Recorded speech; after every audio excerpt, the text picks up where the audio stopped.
Well, oh, it's working. Yeah. Now I got to readjust the.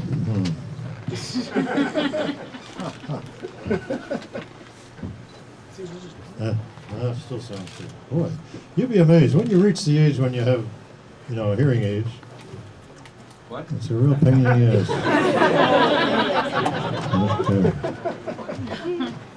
If you put them at a certain level, all you hear is your inside of your head, if there's anything in there, and then you turn them a little higher and you hear more coming at you. But it's like a big echo here at the moment. I'm trying to figure this. There you go. Okay. That's as good as it's going to get. We were just out on the street trying to see the end of a line there. And it's pretty terrible. Nothing seems to happen here. There's so many people come up on Saturdays that I don't have to tell you that you're suddenly in a line and you can't get in, you can't get out. Yeah. Mood lighting? Oh, the mood lighting, sure, yeah, sure. Well, whoa! What do you have for you? That's the one you want. There you go. No, that's the one you want. This may be the first time that I lie down here and do a show on my back. I may do that doing that. Okay. Well, oh yes, that's pretty spooky. I better back up though.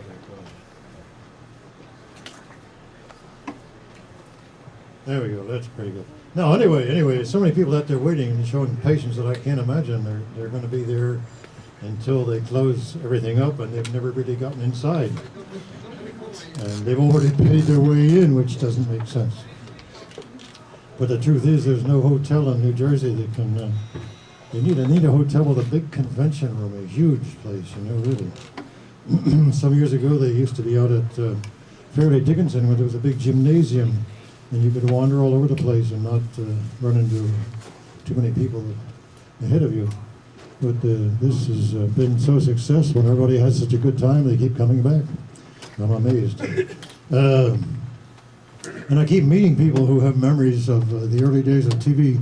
I was telling one of them that there's a guy whose name is Roebuck, who's an actor on TV. He was Matlock's assistant lawyer at one time, and he's been in a lot of movies. And he came through here with about 5 guys making a television documentary about the people who used to do our TV shows late in the afternoon for kids, the cartoons and all. Like in New York, they had Soupy Sales and Chuck McCann and Captain Jack and Officer Joe and Big Homer Bill and what was the other guy's name? The Murray Mailman. I haven't seen a Murray Mailman in my neighborhood in a long time. They're only happy when they're making overtime. And they make a lot of it in my building. They don't have a super and they have to go around and deliver things door to door and all that stuff. Anyway, those people have all disappeared from television all over the country. They don't have all those little local celebrities, what do you call us in those days. And then what he was doing, what Mr. Roebuck and his friends were doing was making a documentary about people who got involved with TV like I did with the old scary movies. And there were famous ones all over the country. Ghoul and I can't think of the names of the guy. Empty Space and all those people in Florida. And they're all disappeared. So they're making documentaries be all these people dropped dead. And some of them are already gone. The guy who played Ghoul died about 2 years ago and so on. Anyway, it was great fun, and they're making these documentaries. And it turns out that they're not the only ones doing it. I don't think they're aware when they first started that there are 2 other teams with the same idea at the same time, and they're all interviewing all of us. And I don't think of any of us that say, oh, by the way, we were interviewed last week by somebody, and we didn't say that. We just go ahead and do it to see which one is able to get it back on TV. But it's a lot of fun. And all of these people that are doing it remember those days in the late 50s and 60s when all these things were happening in television stations all around the country.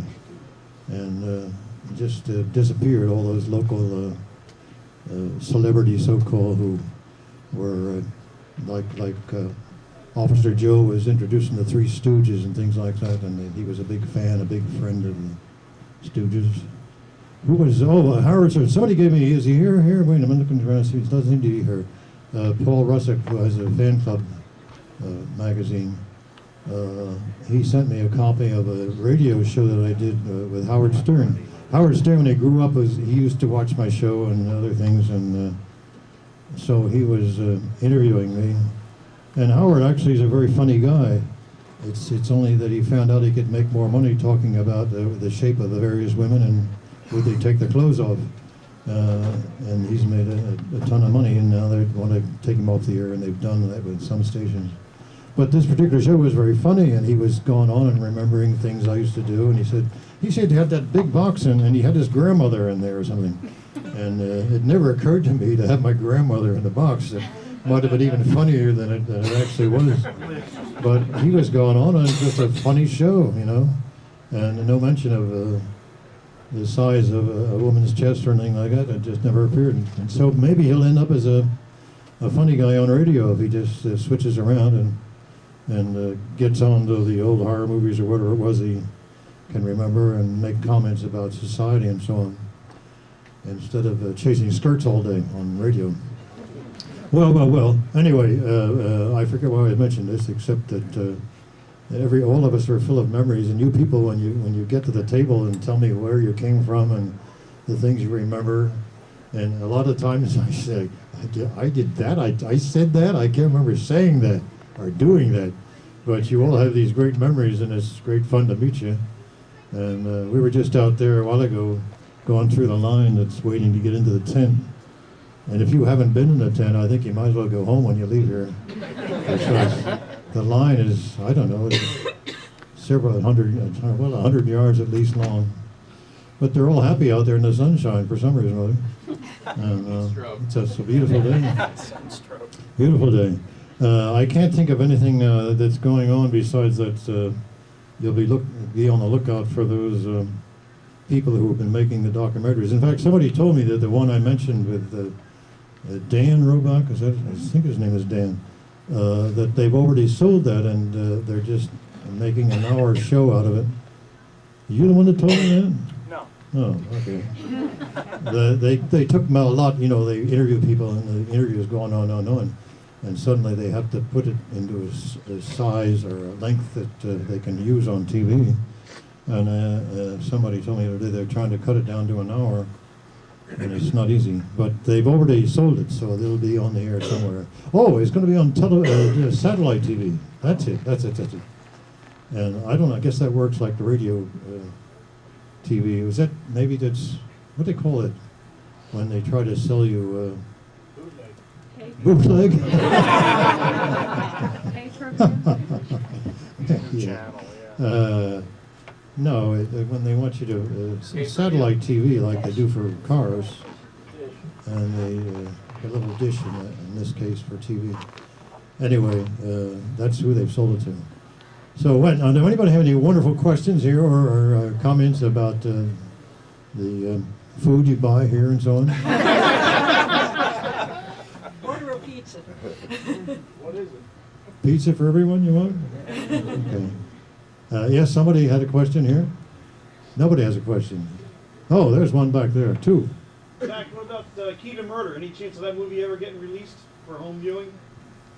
I almost heard what you said, but I'm afraid to repeat Key it to because I asked somebody a question and he answered it, and I said, "Which way is the lady room?" It wasn't. That's what it sounds like to me. And so I'm not sure what you said. Your movie, Key to Murder. Any chance of that getting released? What did they say? Key to Murder. Key for Murder. Key to Murder. I asked people to look that up on the internet to see where it is. That was a terrible movie. It was some, my first job, I guess, on television was a cowboy show in Philadelphia, which I've discussed with some of you here. In the days before television, it was really pretty amazing to be involved with it because we had, horses and guns and all this stuff and running in around the studio. Every day it was on for half an hour, I forget. It was a soap opera, really, a Western. And after it was over, some guy who had been watching it, in those days, Dragnet was a big thing on TV.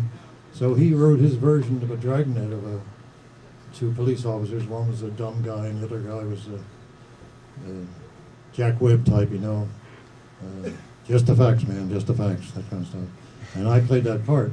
But he had so little money that every time we did a scene, he would say, "That's it." And if any mistakes were made, well, it's in the movie.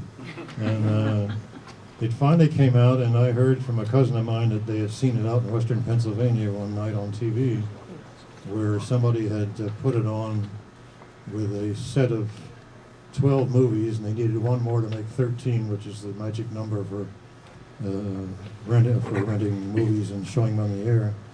But since then, I have never known what happened, but it would seem to me that somebody, the guy that made it, unless he's dead or something, would have made a DVD out of it, or just a plain video, but I've never heard. You should look it up on the internet I've been somehow. checking. Huh? I've been checking on the internet, and there's a listing for it, like in the government files, 1958. It was released, but as far as finding availability, there's nothing there. That's kind of weird, because you'd think somebody, because most everything has been put on to video by now. It's strange. Well, that's the only thing I can't tell you. I forget the guy's name that made it. I think he said it cost him $6,000, which is like $36,000 today to make this movie. We had a lot of fun doing it, but it was pretty carelessly made. I've told this story before, but they had one set built, just like the Purple Stage set with these flats and canvas and all this stuff. And it was, and a door over here and 3 walls. And what they did, they stapled wallpaper on it in several layers. So when they were finished, where it was supposed to look like an office, they'd tear off one layer and look like a bedroom. And they'd tear off another layer and it looked like a jail or whatever it was. And the one thing I remember distinctly when I did, I only saw it once, they had a door, and every time the door opened, it was very shiny, and it looked bad on the camera, so they got some spray paint and sprayed just to make it dull, just clear with a dull finish. And they didn't wait long enough to, it's okay, shoot, and they started shooting again. Well, it ended up that the guy didn't really cover it all, and there was this big S across the door where the paint didn't do its job, the spray, but they couldn't do it over again. They may have, I think they did all the interior shots in one day, and then it goes out there, they borrowed some police car or something from, I think, Lansdowne, Pennsylvania or somewhere, for the action shot, outdoors. But, it's like a lot of the movies you see here that have been made by people who just want to make a movie, and they do. It used to be you had to have a movie shown. I learned this from the guy who made Frankenhooker. What's his name? Frankenhooker? No, yeah, Frankenhooker. Frankenheimer. The director? Yeah. What's his first name?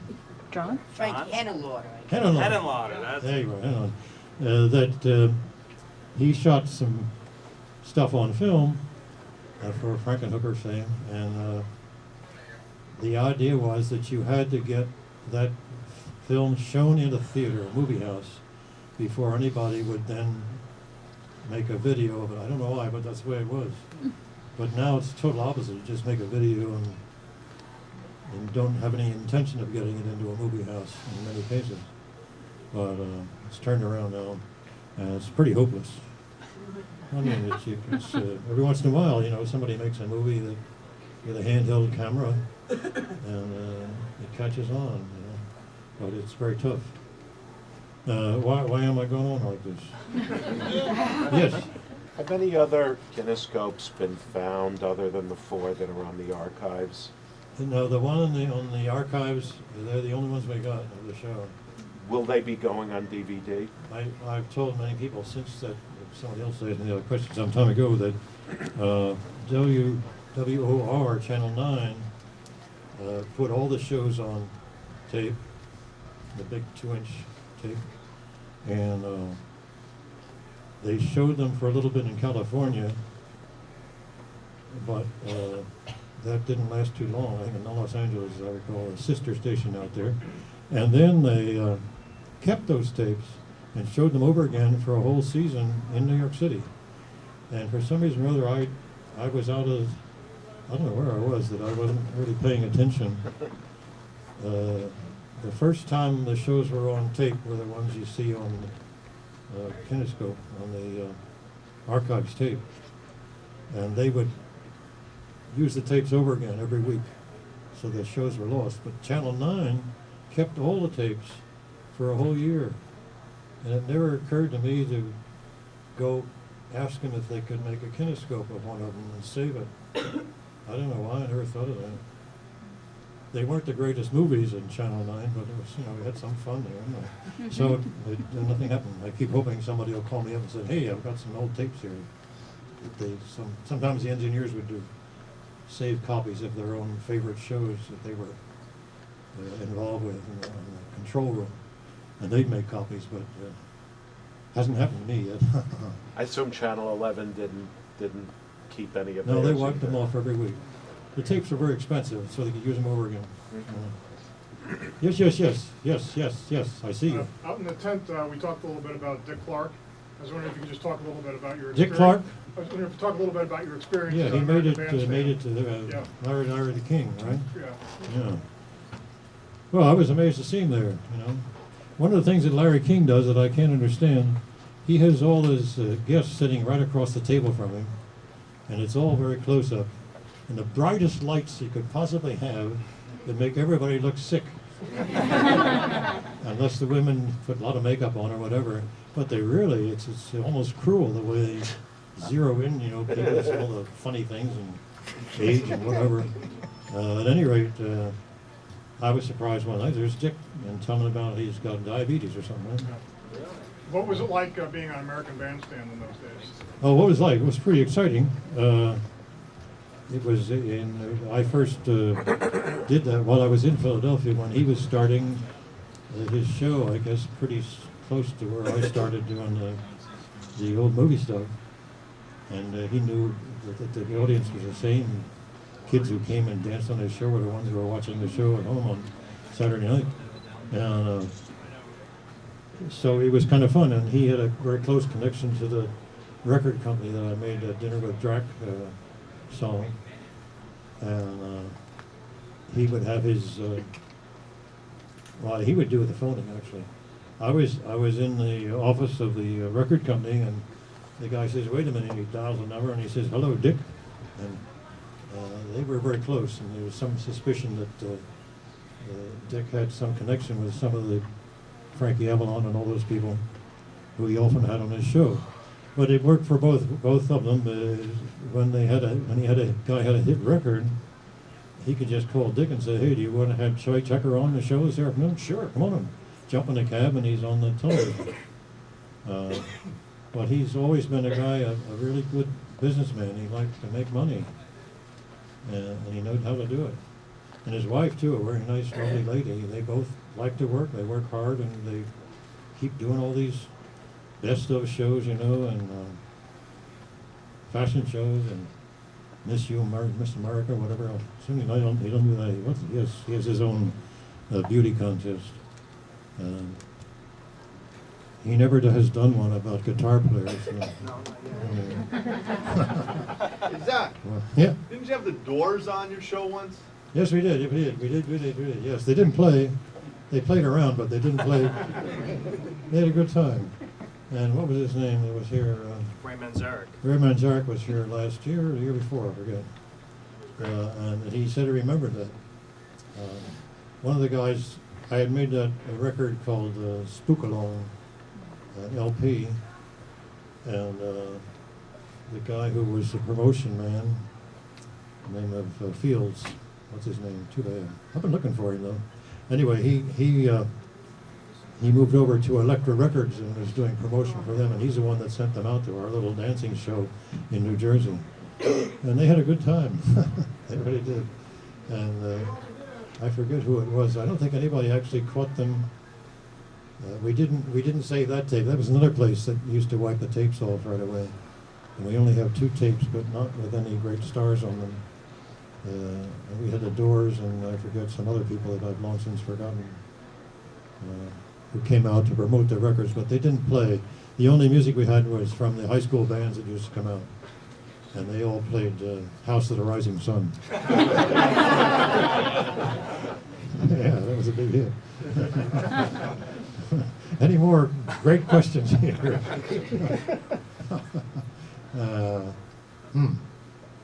Well, no, there's a hand. Thank you. Hi. Wanted to ask you this last year. When you were on, I guess it was the Chiller Theater. Yep. Chiller Theater. When you were doing the shows and everything, did you have a script, or did they just give you props or something and tell you what movie was playing? I mean, Yeah, you know, there's a guy in Brooklyn. He and his friend used to come in. He was the first fans who ever broke into the studio. Got friendly with the guard, and next thing you know, these 2 guys were standing behind the cameraman. Little high school kids they were. And at ABC, Channel 7. And he kept doing it to both of them. One of them ended up working there eventually. But the other one was collecting stuff. And to my amazement, some years ago, he called me up and I was asking him some questions. He says, I got all that stuff. I said, what do you mean? He says, I got every script thing, whatever you had, format thing from WOR. I said, you kidding? He says, no, I got them all. I said, weren't you working in? Yeah, he said, but he used to come in the studio there and you put a copy in taping. I took all my copies. I was had a little house outside Philadelphia there while my mother was getting older and older. So I'd go down there on the weekends.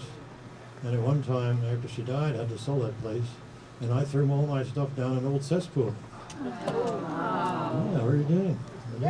Where is And that they're probably cesspool? still there. I mean, now we'll get into cesspools. You know about cesspools. Yeah. There's a cesspool for all the wet and gooey stuff. Then there's another drain that goes off to another great big dry well, they call it, in case this one gets too full. So we had this great big thing that had an iron cover, a manhole cover, and you lift it up and you throw all your weeds down there and your cuttings from the trees and your scripts from and they're probably down there in pretty good shape for all you know. But anyway, he's got them all. And Rich Scrivani, who's not here, I don't think, is that Rich Scrivani? There he is, right there. Oh, that's interesting. He's writing a book about some of this stuff. So he was talking to him because they wanted to know what movies were shown. I said, call this guy. So he called him up. He said, sure, got them all. So he's going to put that in his book. Every film that we showed on Channel 9 and Channel 7, I guess. And all I know, Channel 11. If that answers your question, I don't have any myself. And they weren't really very scripty to the point of, you had to just go with the flow, as they say. If you're making an experiment, they just write down, Zach pokes the amoeba, slaps it or something. This is a cue to the guy in the control room to turn on some noise or something. And then we used to have, try to write down the exact words leading into a commercial, if we knew what the commercial was going to be. So you could say something and then the commercial would come on and you'd get a laugh out of it because we were making fun of these things. So that was kind of what the script was about. Making, as I've said this before, we used to have some kind of a brain operation. Well, there'd be this is what I hate about television. Here I was involved with it. That if you start out something to introduce the movie and fool around with the cauliflower or whatever, and then you'd be a portion of a movie, then you'd come back to you and you're fooling around again, and you work your way into the commercial, and after the commercial, you're horsing around and you lead into the movie. It's about 18 different times you do that. So you have to stretch out this experiment till the very end of the thing. And if you forgot yourself and you ran over, then you were really in trouble. The movie wasn't over yet, and you were. So you had to do a lot of thinking on your feet. So it wasn't too precise. It was more like a schedule of what's supposed to happen. As I say, they're down at the bottom of the well. Yes. Is there another brilliant question there? I do have one more question. Yes. One more, Zach, one more. I want to know what the amoeba was made out of. The amoeba was made out of Jello. With, And What? the interesting thing about it is I used to make it in, I lived in an apartment here in New York City, and I'd make it, and I never really, I should have been more precise about how I made it, because it was funnier if it was just a certain consistency. Sometimes it was too hard, other times it was too loose, and it would just, I'd cut it open, you know, and it What did you wrap it in? and there's a consistency that I was not very consistent with. And other times the stagehands would make it, and they had no idea what I was after. That's the way it goes. Yes. What's that address in Pennsylvania? we want to check out the Cesspool. Where is it? Where's the cesspool? It's number 10 Grove Avenue in Flowertown, just outside of Philadelphia. Contact Geraldo.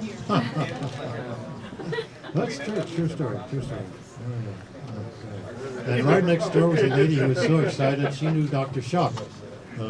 After I left town, Dr. Shock, if some of you know him or know him, he was a magician, and he got the job of doing Dr. Shock after I left town, and so that's my connection. People next door were very excited that they knew the guy that was going to follow me. But the cesspool's still there, I'm sure. All right, round of applause for Zacherle, everybody.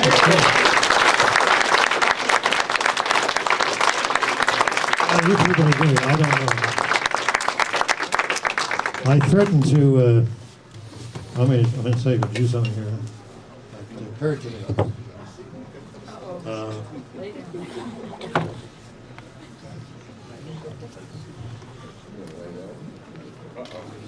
I want to feel what it's like, you know. Oh, yeah. This could happen anytime, you know. Well, bye-bye, whatever you are.